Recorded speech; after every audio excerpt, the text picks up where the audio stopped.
আজকে তৈরি করব দুধ চিতই পিঠা। সেই জন্য আমি নিয়ে নিলাম পরিমাণ মতো লবণ, হাফ চামচের মতো লবণ নিয়ে নিলাম। 3 কাপ চালের গুঁড়া, লবণের সাথে চালের গুঁড়া মিশিয়ে নিলাম। এবার আমি কুসুম গরম পানি অ্যাড করব।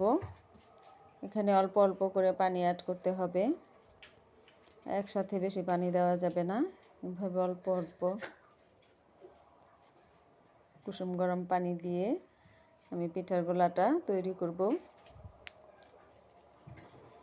এবার আমার গোলা রেডি। এবার আমি দুধ চিতই পিঠার জন্য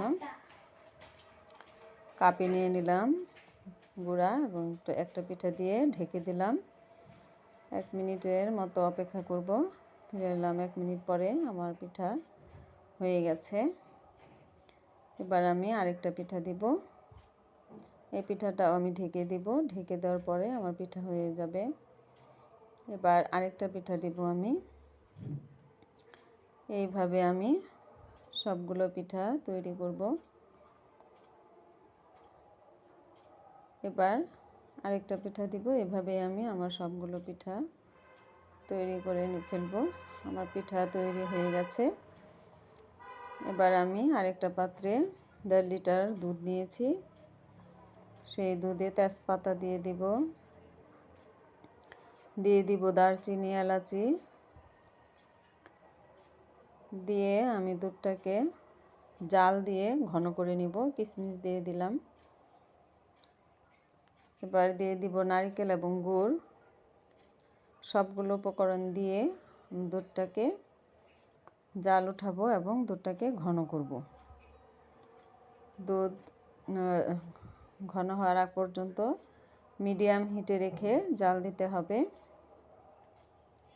এভাবে আমি কিছুক্ষণ জাল দেওয়ার পরে দুধটা রেখে দিলাম। কুসুম গরম থাকা অবস্থায় আমার পিঠাগুলো ডুবিয়ে ফেলতে হবে।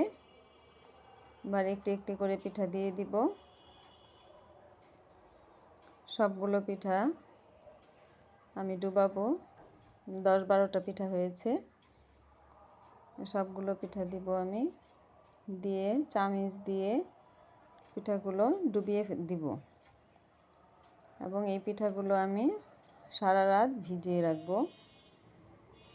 রসে টুপটুপ হয়ে থাকবে পিঠাগুলো। চামচ দিয়ে আস্তে আস্তে পিঠাগুলো ডুবিয়ে দিব এবং ঢাকনা দিয়ে ঢেকে দেব সারা রাতের জন্য।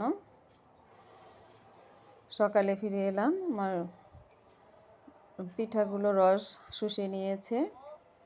সবগুলো পিঠা রসে টুপটুপ হয়ে আছে। ধন্যবাদ ভিডিওটি দেখার জন্য। আমার ভিডিওটি অবশ্যই সাবস্ক্রাইব করে দিবেন। Thank you.